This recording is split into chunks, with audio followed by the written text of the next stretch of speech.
Hello, everyone, to the October presentation of the Friends of History First Wednesday lecture series. I'm Ben Woodbury with the Friends of History and will serve as your host today. As always, let me start with a few administrative details. As a reminder, all recent past and future First Wednesday online lectures are now available on our Friends of History webpage. I'm Ben Woodbury with the Friends of History and will serve as your host today. Just click on the lecture series link at the top of the homepage, and it will take you to. As a reminder, all recent past and future First Wednesday. Our monthly lectures are being provided free of charge on our Friends of History webpage with the support of the History Museum. We do, however, accept lecture series link donations. These funds will go directly to support the lecture series. And more importantly, all history lectures are being provided free of charge on our Friends of History webpage. Should you wish to make a donation, just go to our website and click on the donate button. We do, however, accept lecture series link donations. We are looking forward to our November presentation, when our speaker will be Dr. Thomas Chavez, who many of you may recall was the former director of the Palace of Governors here in Santa Fe for 21 years, and has subsequently been writing on a number of issues relating to New Mexico history. On November 3rd, Tom will talk on the Santa Fe Trail, when Horatio Alger met Paco. This is a discussion of the multicultural impact of the Santa Fe Trail throughout its time as the primary link for the United States with Santa Fe and northern Mexico. If you wish to learn more about this lecture and all upcoming lectures, just sign up to be on our mailing list via our webpage or via email at the address cited below.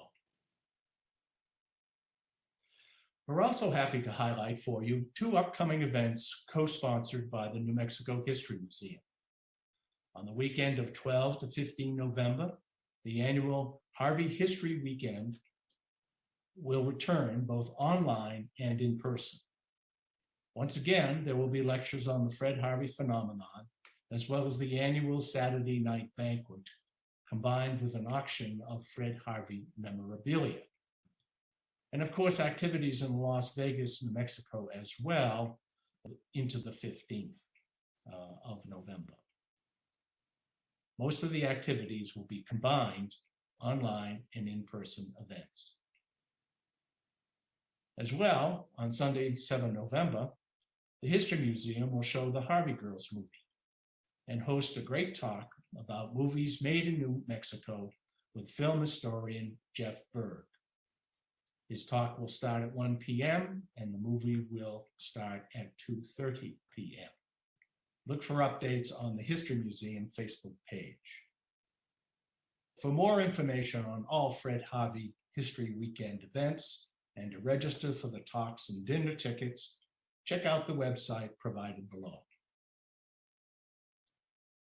All proceeds from the Fred Harvey History Weekend, lectures and activities will go to benefit the New Mexico History Museum. So give it a try. On the same long weekend, the 200th anniversary of the Santa Fe Trail will be celebrated with events in Las Vegas along the route of the Santa Fe Trail and between Las Vegas and Santa Fe, and in Santa Fe itself. The latter include events at both the History Museum and the Museum of Art, as well as reenactments of the arrival of William Becknell in Santa Fe and of the dedication of the DAR marker. These latter two events will be on the plaza. For all the details of the celebration and to make reservations for selected events, go to the webpage you see below. And of course, our November 3rd First Wednesday lecture with Tom Chavez's discussion of the multicultural impacts of the Santa Fe Trail will complement these Santa Fe Trail anniversary celebrations. And now for today's lecture. We're happy to have with us Dr. Robert L. Spude, who is a retired regional historian with the National Park Service. Bob received his BA and MA from Arizona State University and his doctorate from the University of Illinois at Urbana-Champaign. He is published on ghost towns, mining technology, and is co-author of New Mexico, A History, published by the University of Oklahoma Press in 2013. In 2013 as well, he retired after 35 years as historian and manager with the National Park Service in Alaska and the Rocky Mountain, Southwest, and Intermountain regions. He lives in Santa Fe and enjoys venturing into New Mexico's historic landscapes, many of which he will touch on today. Dr. Spude will take us on a tour of some of his favorite ghost towns around the Southwest and discuss their histories, legends, and efforts of preservation. The reality of the boom and bust economy of the territorial period and the resultant ghost towns highlights the shockingly transitory nature of the economic foundations of Southwest society. He will explore the roots of Western American ghost town fascination, their folklore, and related popular culture as sparked by early writers, photographers, and Hollywood through much of the 20th century. Efforts to preserve the mining towns of Shakespeare, Lake Valley, Mogollon, and other relics of lost hope will be highlighted. Following the presentation, Bob will answer any questions you may have. Your questions and comments can be posted at any time in the YouTube or Facebook chat rooms, both during and after the presentation. Upon completion of today's event, the entire presentation will be posted on the Friends of History webpage, as well as on the History Museum's YouTube and Facebook pages. So let us now welcome Bob Spude. Thanks, Ben.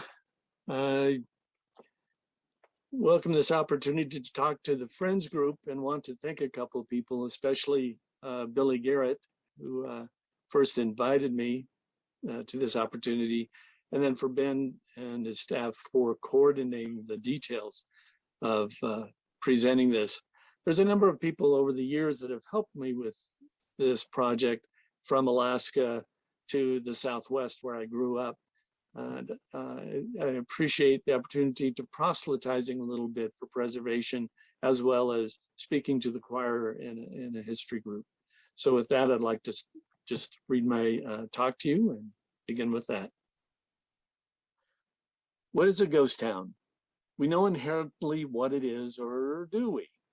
Well, the Museum of New Mexico Friends Member News magazine for the fall 2021 might say on page 14, quote, "Pandemic closures turned the Santa Fe Plaza into a temporary ghost town." Or the Denver Post last year called the empty shops and vacant streets of the 16th Street Mall a COVID-caused ghost town, end of quote. Others have called an outlet mall between downtown Albuquerque and Santa Fe a ghost town. But we all agree that the Plaza, the 16th Street Mall, and bodegas are not ghost towns. The depiction of this 1942 cartoon, a row of dilapidated, vacant buildings that may, as the caption suggests, have an occupant or two, is what we presume to be true image of a ghost town. But just how one defines a ghost town is open to debate. We'll review the debate, then explore the history of one place doomed to become a ghost town, how easily it can happen, followed by a quick review of the popular culture behind ghost towns and attractions for tourists, and end with 3 sites that have been preserved because of that drive for saving ghost towns as attractions. First, what is a ghost town? Ghost town guidebooks published over the last 70 years are divided on the definition, but in general agreement, there are 4 kinds. One, the authorities say, are the ghostliest, those without any standing remains, like Rosedale in Socorro County. In 1890s Gold Camp, Rosedale lacks standing structures, but does have rusted cans, derelict machinery, foundations, and a small cemetery, evidence that Rosedale has all but vanished. For ghost town aficionados, these are the most common of sites. On the other extreme, some authorities include one-time ghost towns that have not only revived, but thrive through new economic engines, like the ski industry. Red River, a Taos County ghost town turned ski resort, went through the boom and bust period until the 1930s when recreation took over, then evolved with the ski industry to become a larger community than ever before. Other guidebook writers say that a ghost town can have a small population, but not larger than the former boom town at its height. The community of Cerrillos, with its row of false-fronted shops on the main street, set in its dramatic landscape, and the nearby coal camp of Madrid, both have evidence of their mining prosperity followed by bust. They thrive as attractions to visitors, especially on a weekend during tourist season. Finally, the fourth ghost town type has few residents, living among the ruins and structures that give the feel of a ghost town of its prior self. White Oaks in Lincoln County, with its Main Street buildings, historic school and stores, as well as a few modern businesses like the No Scum Allowed Saloon, is the most reflective of the classic ghost town look. These distinctions, of course, are academic, for the public understands a ghost town to be like our 1942 cartoon image, empty of all but a few people with maybe a ghost or two. The term ghost town implies former activity, perhaps even former greatness, as manifested in decrepit buildings and other ruins. As cultural geographer Richard Francaviglia writes, a ghost town is a place being reclaimed by nature, and we seem to take a personal perverse interest in the aesthetic and symbolism of time marching into and over such forlorn places. Besides the above former mining camp examples, ghost towns can be at or near former military posts or along abandoned railroad lines, or the bypass communities along Route 66, for example. Here today, however, we will focus on mining towns that have become ghost towns, then discuss three such preserved sites: Shakespeare, Lake Valley, and Mogollon. Each of these have the ghost town look within dramatic natural settings. But first, it may help to review as an example camp's history in abbreviated form. Mogollon Ghost Town, one of my favorites, one of the best of the ghost towns you can visit, has a complex yet classic mining camp history, all within the dramatic setting at the edge of New Mexico's Gila Wilderness. It's not the easiest place to reach.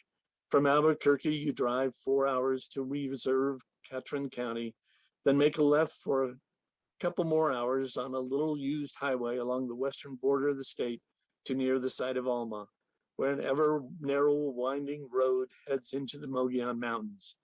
You follow the former path of ore wagons up a steep slope above the valley of Silver Creek into a steep canyon, then round a bend with views of mine spoils and mill tailings, you enter Mogollon.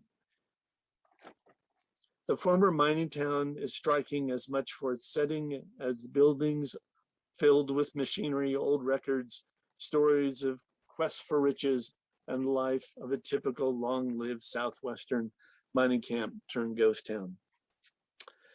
The beginning of Mogollon dates from when African-American prospector Howard Wilson, using his experience gained in the camps of Nevada and Utah, found the rich ore along Silver Creek near the present site of Mogollon.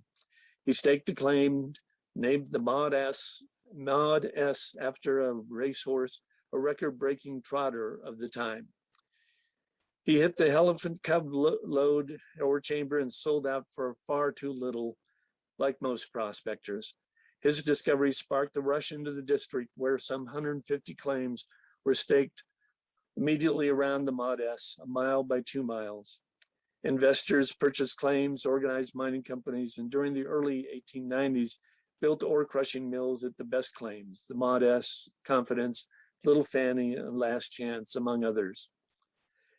In September 1890, merchant Motzi Lamont was appointed postmaster for Mogollon, which is about as good a birth date as any for the town, and a straggly line of wood frame structures erected along Silver Creek. In 1894, a fire destroyed Mogollon, the first of many. Businesses were rebuilt of stone, including the shop of Ludisa Howard, Ludissa was an extraordinary businesswoman who operated a drugstore, confectionery, stationery, and hardware, as well as served as the second postmistress, 1895 to 1907. She owned a share of the imperial claim, which sat beneath the central business district of Mogollon. The patent survey of 1904 details each building and its occupants, mostly saloons, and her post office building, number 12 on this plat. After 1910, production in the Mogollon district rapidly expanded with the perfection of the cyanide process for gold extraction and the introduction of the fuel oil powered electric generators. In the canyon around Fanny Hill were the large mills and cyanide plants, gold factories of the early 20th century that poured bullion into coffers of corporations in New York, Boston, and Chicago. During the 1911 to 1917 period, when the district produced over $1 million to $2 million per year, the largest gold producing district in the new state, the population of Mogollon district reached 2,000. Early reminiscences of the boom years recount tales of stage robberies as well as unsuccessful attempts to steal bullion poured into unmanageable 200-pound bars. The robbery of the company store, the feud over local vice, including brothels, added color to the tales. Mine accidents rivaled the flu epidemic of 1918 in their impact to the camp. The contrasting reminiscences of a woman who grew up in Mogollon in the 1920s and 1930s, when it was more a company town with one big consolidated operation, reveals pictures of a peaceful community with school activities, winter fun, and family outings, besides visiting with her father, the company assayer, in town. In 1940, one of Mogollon's last years of operation, photographer Russell Lee, fortunately for us, documented the camp and the Little Fanny Mine and Mill, the hoist crew, miners, mill hands, town businesses, homes, and events. Mogollon was prosperous and its future appeared assured. But when Japan bombed Pearl Harbor and the United States entered World War II, the federal government ordered all non-essential industries closed, including gold mining, to focus on war work. On June 23, 1942, the Little Fanny Mill whistle blew for the last time, operation shut down, and almost overnight, Mogollon became a ghost town. I'll return to Mogollon in a bit, but we need to review some of the context for New Mexico ghost towns. The collapse of mining towns highlights the not shockingly transitory nature of the economic foundations of the Southwest society. The pace of change in business was and remains extraordinarily swift. Opportunities can shift almost overnight and old industries fail. Workers lost paychecks while merchants, liverymen, mine managers, and bankers would lose status because of any number of events: a recession, the winds of political change, the collapse of mineral markets, or the arrival of a disruptive new technology like fuel oil for coal. The ghost town creation story, boom, bust, lingering, then revival, and final bust, was replayed across the Southwest during the 19th and 20th century. These abandoned towns, though developed a distinct narrative and folk culture because of the arrival of the automobile tourist, as well as the influences of Hollywood and other arts to create mythic images of ghost towns. Even the term ghost town originated in the American West. To review popular culture, one begins with the contested claim of where and what is the last best ghost town. How many last best ghost towns are there? Who doesn't have a favorite that stands out from the many vanished cities across the Western landscape? Certainly, Bodie, California has its adherents, as it should. The former silver then gold site, situated in the high desert near the Nevada line, is probably the most photographed of the 19th century mining centers. Its observers and describers range from echo warrior Ed Abbey to the contributions by authors in Sunset magazine.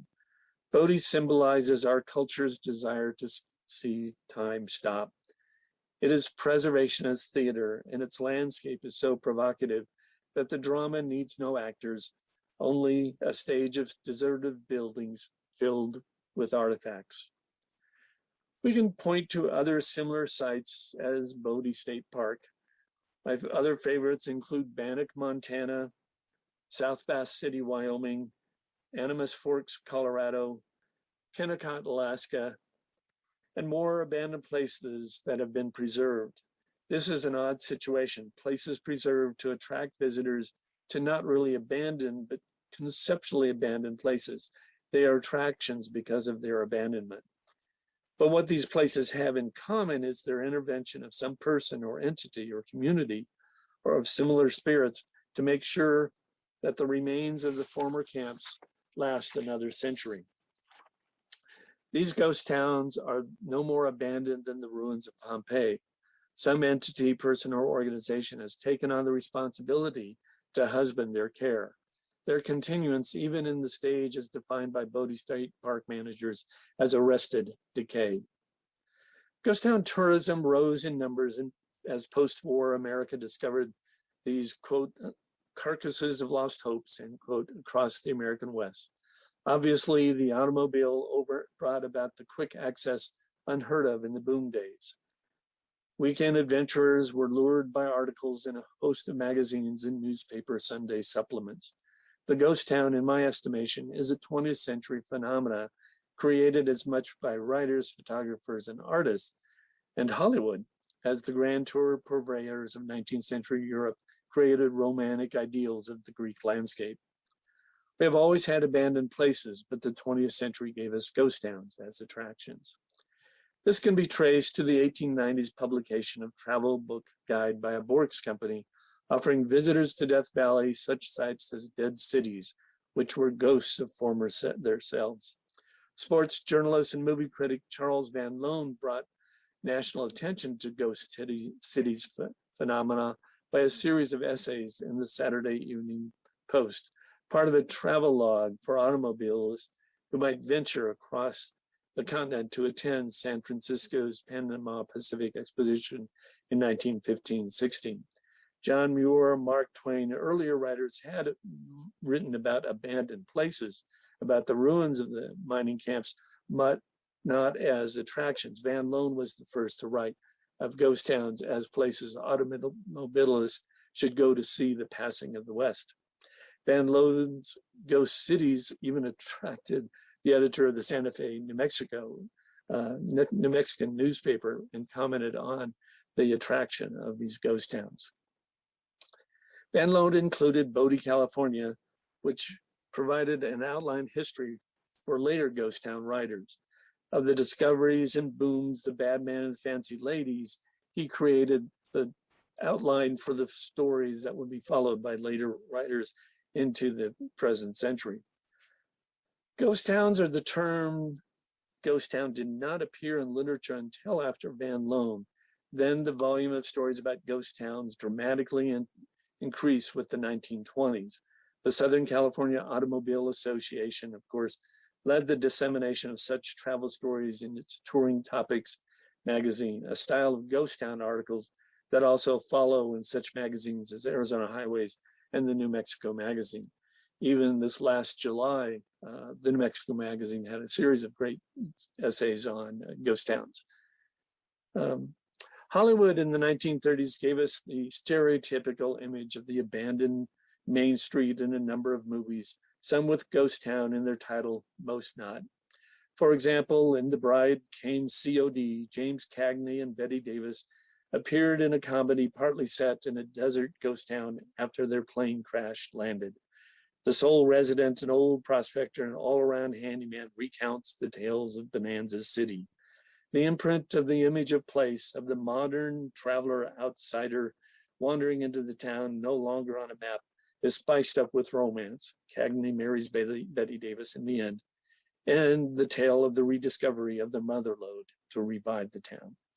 Our image of the ghost town, the false fronts along a dusty street, is as much from Hollywood as the real thing discovered by artists, writers, and later tourists. Well-known artists, photographers like Ansel Adams, Elliot Porter, and Todd Webb discovered the stained wood, decayed wood window seals, and twisted remains of the ghost towns, especially after the 1930s. Paul Strand captured some of Red River during the 1930s as well, when it was a ghost town. And nearby, another Federal Securities Administration photographer, John Collar, photographed Elizabethtown's last days as this rustic church image portrays. Photographs, the silver screen, and Ashcan school artists captured the romanticized remnants that post-war American tourists would seek out. Publication of ghost town guidebooks for this audience would begin with several pioneer books in the 1940s and 50s by artists Muriel Sybil Woolley, journalist photographer Nell Merbarger, and photographer Lambert Florin. Woolley and Florin wrote a stack of books which included New Mexico ghost towns, photographs, and their standard tales. These books flooded the market in the next decade. The overwhelming number of publications in the 60s, 70s, and early 80s about ghost towns included history, travelogue, and myth, and several became bestsellers, especially for university presses. New Mexico became the subject for a series of guidebooks between the 60s and the 70s. Sort of the middle books in that image shows the variety of shape, form, and authors. They included engineer, photographer, English teacher, journalist, and ghost town hobbyists. Each book was slightly different, but captured over 100 different places in New Mexico, then in the glory as ghost towns. But the fat guidebooks, numbers of them surprisingly still in print, describe an American West of the 1940s, 70s, not of today. Most sites have been transformed, most to total loss. As mentioned above, the best ghost towns that remain as accessible attractions while retaining the look of the past have been preserved by some entity. Reviewing the successes of preservation as well as the challenges of some of these sites help us better understand their past and ours. Historic preservation has become a mainstay in the various methods we use to understand the past. The preservation of historic structures and sites is a commonplace activity throughout the United States, though some regions, particularly New England and the Tidewater South, have been more successful than the others. Too often in New Mexico, historic structures like this stone building in Elizabethtown were lost without some entity or someone intervening. In the Southwest, historic preservation of ghost towns saw the first actions during the post-World War II years. In our allotted time, we'll focus on 3 mining camps turned ghost towns, the efforts at Shakespeare, Lake Valley, and Mogollon. They highlight various methods used to save the fabric of the late 19th century and early 20th century era and tell its stories, albeit in sometimes myth-creating fashion. Nationally, historic preservation grew with the linking of a new generation of philanthropists and the popularization of history. Quote, outdoor museums, end quote, were a new concept at the beginning of the 20th century with the preservation of buildings and artifacts in cultural landscapes in historic villages. The Southwest had one of its first imitators in Shakespeare, though its owners had a tighter purse than others.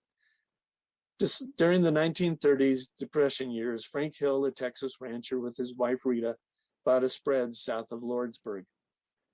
Their daughter, Jana Lou, later recalled they were taken with the decaying near ghost town of Shakespeare on their ranch land and began stabilizing some of the historic buildings.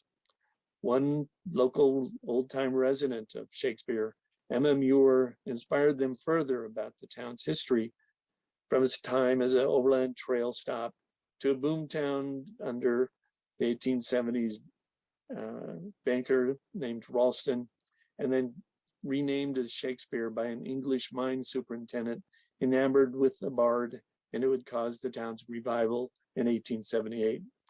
Silver ore from the surrounding pyramid range supported a boom and then bust economy, which terminated with the financial panic of 1893.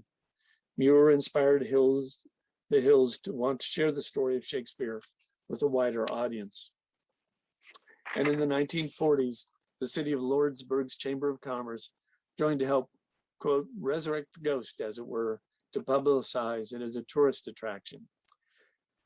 This concept of creating an attraction of a declining community in the Southwest is best exemplified by Shakespeare's contemporary Tombstone, Arizona, which was well on its way to become a ghost town when it lost the county seat in 1929. Tombstone's revival was tied to its legendary past, which was marketed during the post-war tourist boom. In essence, the popularization of the Wild West tale of the shootout near the OK Corral resurrected Tombstone. The Hills of Shakespeare followed a similar plan to attract tourists, including tales of bad guys, while creating an outdoor historic experience based on the ghost town's lengthy history. With an unmatched zeal, the Hills and their friends created what one writer called, quote, the most authentic 19th century New Mexico ghost, end quote. In Shakespeare, one could walk its boardwalk in front of adobe and wood stores and experience the past in scale and texture and by absorption. The Hills did not have a master plan, but a general feel for restoring the town. They stabilized the oldest buildings, including the Hotel Stratford upon Avon Street, restored the general store, reconstructed infill structures, and installed static exhibits, such as the assay office. The few reconstructed buildings contained displays, while part of one building was remodeled to serve as a residence. On special occasions, they hosted tourists to reenactments of specific events in the town's history. Reenactors in period costume, led by Jan Lou, relived the 19th century West within this historic landscape of the ghost town. The Hills published pamphlets, histories, brochures for tourists, and in 1973 saw to the listing of Shakespeare Ghost Town on the National Register of Historic Places. After her parents died, Jan Lou Hill, with husband Manny Howe, continued operations at the ghost town. A 1997 fire destroyed the general store and its rare collections inside. Looking to the future, Jan Lou offered the ghost town to the state and approached the New Mexico legislature, which funded a study of Shakespeare as a potential state monument. Probably one of the worst assessments of a historic site I have read. The report concluded that the site was duplicate of other monuments and thus did not meet the needs of the state monuments program. Apples and oranges. Others, like historian Mark Simmons, argued that Shakespeare was an unspoiled relic of Western life and warrants consideration of recognition. Jan Lou died in 2005, but Manny Howe continued the operation. Today, a nonprofit group has helped Shakespeare weather the pandemic and has reopened its daily tours for a modest fee. A friends group hosts a web page, Facebook page, and other internet links.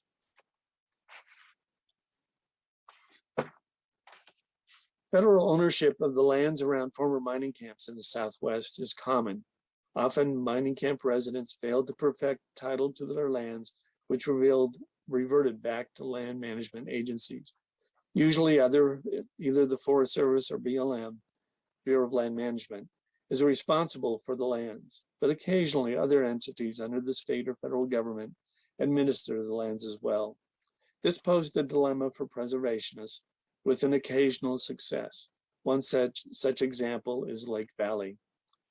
In the Black Range of New Mexico, a series of gold and silver camps rose quickly during the boom of the 1870s and 80s, including Kingston, Hillsboro, and Chloride. Boom towns housed an assortment of men and women, a total regional population of maybe 5,000, depending on the source. Lake Valley began as the most spectacular of New Mexico's silver camps with the discovery of the Bridal Chamber, $1 million ore body near the surface. A mill was built and a rail spur off the Santa Fe Railroad followed the boom where the stock was sold to Easterners, from well-known poet Walt Whitman to Yale professor of geology Benjamin Silliman. When the speculative bubble bust, the operation contracted to a shadow itself by 1890. Lake Valley lingered with a few small revivals in the 20th century. The last few residents operated an oil distribution service and has caretaker for the quiet mining operation. In 1994, the last residents moved away. This town site of Lake Valley was never patented, remained within the public domain. The Bureau of Land Management, the agency responsible for managing the lands, began an active heritage preservation component that identified significant landscapes of interest to the touring public. The Lake Valley Byway and the Lake Valley town site and the vacant buildings of the ghost town became the focus of interpretation studies and stabilization. Under federal historic preservation law, the National Historic Preservation Act of 1966 as amended, the BLM evaluated the significance of the landscape in the ghost town and contracted with archaeologists to evaluate the remains of the once boomtown site. Working with the State Historic Preservation Office, BLM managers, and with the assistance of the National Park Service Preservation Team, led in the stabilization of buildings on the town site and rehabbed the historic school into an interpretive center. Interpretive plaques were developed and placed at distinctive points. The state's Abandoned Mine Lands program also assisted with coordinated mine closures, as well as published a respected history of Lake Valley mining district by mining historian Homer Milford. The Lake Valley Heritage Program of BLM is an outstanding example of what can be done within the realm of sensitive ghost town preservation. It is a success, as is the other nearby efforts of groups in the other Black Range communities, almost ghost towns, but very much alive at Hillsborough, Kingston, and Chloride. The recent restoration of key buildings at Chloride by an individual also shows how a sensitive touch in managing historic structures can help retain the ghost town feel with other historic landscapes. In 1951, Muriel Sybil Woolley toured New Mexico collecting information and making sketches for her book, The Bonanza Trail, Ghost Towns and Mining Camps of the West, published in 1953. She wrote, quote, "From the time I first planned to visit New Mexico, everyone to whom I talked said, 'Don't miss Mogollon. It's a real ghost town, the best one you'll find,' end quote. As mentioned earlier, Mogollon had become an almost instant ghost town with the closure of its mines during World War II. By the time of Woolley's visit, the few residents sought an alternative means of economic survival, which led them to the unwritten plan to create an historic attraction for tourists. John and Nellie Archer were among the first to see an opportunity and open an art gallery and a sort of a museum. The relocation of other artists, notably Bill Rokesee of Ohio, coincided with an increase of interest in visiting ghost towns by not just New Mexicans, but people throughout the country. By the 1970s, during the summers, Archer counted an estimated 500 people daily visiting the Mogollon ghost town. At Mogollon, preservation was a personal effort. People bought the old stores for homes and small businesses and rehabilitated them for modern use while retaining the ghost town ambiance. Rusted cars and large equipment along the road into town added to the feel. The 1973 filming of a spaghetti western added a couple new odd-looking buildings, becoming a favorite of photographers, even though they dated from the late 20th century, not late 19th. Information about the town was included in most ghost town guides. In 1977, Bill Rokesee published the Mogollon Diary, a compilation of early news clips, excerpts of diaries and reminiscence, and events in the town.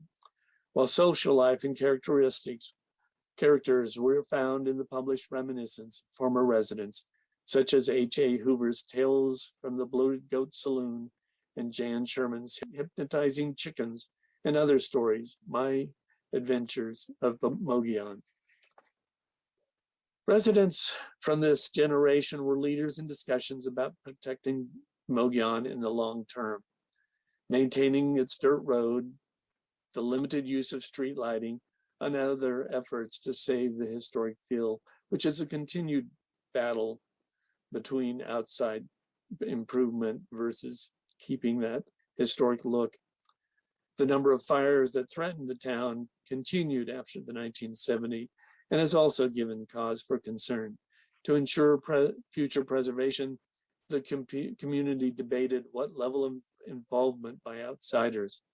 A draft nomination to the National Register of Historic Places was followed by a proposal to look at Mogollon as a potential state park. Early in 1973, state park planner David King met with an old-fashioned Catron County shootout. Mogollon residents opposed any state park or state involvement in their community. The proposal quickly disappeared. The continued fear of floods and fires required close involvement with managers of the adjacent forests and to learn from catastrophic events elsewhere. For example, the ghost town of Bland, a contemporary of Mogollon, southeast of Santa Fe, went up in flames during the Las Conchas wildfire of 2011. Floods and fires have continued to threaten Mogollon over the past decade. The success of Mogollon's survival depended on public support fostered by some energetic visionaries. The focus is the preservation of Mogollon has been on the structures and the creation of an historic environment within the dramatic landscape. The opposition to the creation of a state park is understandable, but unfortunate given that every other Western mining state has at least one former ghost town dedicated to the preservation of that period of the state's history. The three ghost towns, Shakespeare, Lake Valley, and Mogollon, provide examples of the varied efforts for preserving such historic sites, either by individuals or government entities. The Hill family at Shakespeare and the community of Mogollon should be lauded for their efforts. At Lake Valley, the Bureau of Land Management, a major presence in New Mexico, worked closely with various groups for its successful preservation effort. Ghost towns or abandoned places will continue to attract their adherents. A saunter down the boardwalk over Silver Creek in Mogollon is an act in which the visitor can absorb that ephemeral mining camp world. And in the 21st century, as the West population expansion grows and isolated abandoned villages disappear, the quest to seek such sites will continue. Let's hope the preservationists succeed and the ghost towns we enjoy, however defined, endure through another century. Thank you.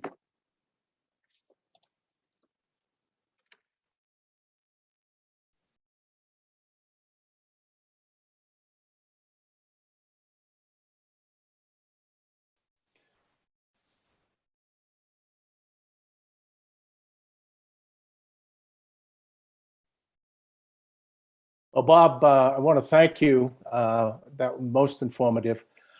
Before we get into the Q&A, I did want to let our audience know that we did run into a small technical problem in the introduction. There was about a 30-second split there. That will be corrected when we post it all full time. So you're sure to get all the information you need for the upcoming lecture with Tom Chavez in November.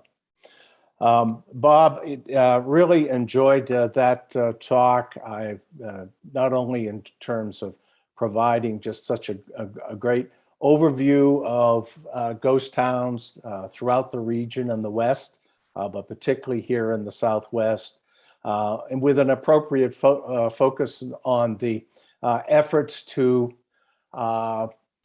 preserve many of these towns. Each story is, as you made quite clear, is unique in itself, and we commend all of those people who have took it upon themselves to preserve a bit of the Old West, certainly on the mining side, in their efforts, and also with the small groups of friends of these organizations, which continue to support and advocate for their preservation and their historical record. I was struck personally by your presentation complements very well a talk we had back in July with Chris Huggard and Tom Humble on Santa Rita. Of course, that story is quite different, unique in its own right, because Santa Rita is now a town in the sky, as they like to say, having been ultimately the people moved and the town consumed in the open pit mine that has been there for years.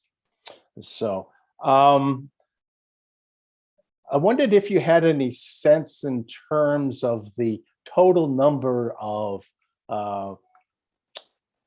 ghost towns that exist. Has there been a catalog of sorts? I realize, again, it gets into definitions, but I'd be interested to any insights you might have to offer on that. Yeah, and it's exactly that. How do you define them? And so many people look at the standard image of structures and a place to walk through, like at Mogollon and Lake Valley and Shakespeare, but literally hundreds of these little mining boom towns would pop up and disappear before you knew it. So those are almost innumerable over the last century and a half or so. The thing that stands out, there's about 10 to 20 that will appear in any publication that highlights ghost towns, like the special issue of in July of New Mexico Magazine, and on New Mexico True's webpage, and those Black Range towns, Lake Valley, Chloride, Hillsborough, and Kingston will always be there. Mogollon, and there's a real attraction to White Oak too in Lincoln County. So the numbers in the ghost town books, though, is about 100. Is what they'll describe. Yes, yes. Let me check in. We do have a question. Will the southern road into Mogollon, destroyed by flood, be restored? I'm sorry, can you repeat that? Oh, I'm sorry. Yeah, one of our participants was wondering, apparently the southern road to Mogollon was flooded and destroyed. And the question was whether there was any effort to restore that. Yeah, and that is the problem. Mogollon has both fire and flood just because it's right there in that steep canyon. And there is a lot of interest in seeing that reconnection just because of access. And it's related not only to use of the road, but it's if there's a fire, of having a escape route, if you will. It's a very tight valley and very isolated, which is part of the attraction of Mogollon. Right. And I don't see any further questions. Perhaps you have some additional comments at this point that you'd like to add. Yeah, one thing that I've noticed, and when I was at grad school in Arizona State University, author of Ghost Town books came to me and asked if I would write a couple. So I wrote Central Arizona Ghost Towns, a little pamphlet. And I've been immersed in the topic since the 60s, and academically since the 70s. But the one thing I'm seeing changing is the definition of places we like to visit. And the term abandoned place, which is much older than the term ghost town, is sort of a nomenclature shift in how we define places we like to go explore, that there's a sense of loss. So the number of books on abandoned places, with abandoned place in the title, are increasing, and include places like the Albuquerque Rail Yard as part of the abandoned places. A very good recent book on that theme, abandoned places, which they include ghost towns. So in some ways, the era of the ghost town may be passing, and we're seeing an earlier term recapturing, the abandoned village, the abandoned place, the term that was used in Europe and early America, and then the West gave us the ghost town. So. Yeah. Well, personally, I'm very excited to hear that that people are continuing to to be interested, whether they be abandoned or simply Right. ghost towns, and just as historical sites in general. With all the distractions we have today, it's good to see folks and able to get out and see these places and recall some of our history. Yeah. On And that. if you can support these grassroots efforts, a lot of folks with their little museums in these communities, survive by donations or just support of their business, and that's always helpful. So. Yes. Well, again, thank you, Bob. It's really been a pleasure sharing this experience with you. In closing, I'd just like to remind our folks to again check out the information on the Fred Harvey weekend and on the Santa Fe Trail bicentennial. Those events occurring there on the 12th to the 15th of November. And check out our web pages. There'll be continuing information available and access to the websites there. And then if folks would like to make a donation to our effort here with the Friends of History, do log into our website, friendsofhistorynm.org, and it would be much appreciated. And finally, just a final reminder that we will see you all in November for Tom Chavez as he speaks on the Santa Fe Trail when Horatio Alger met Paco.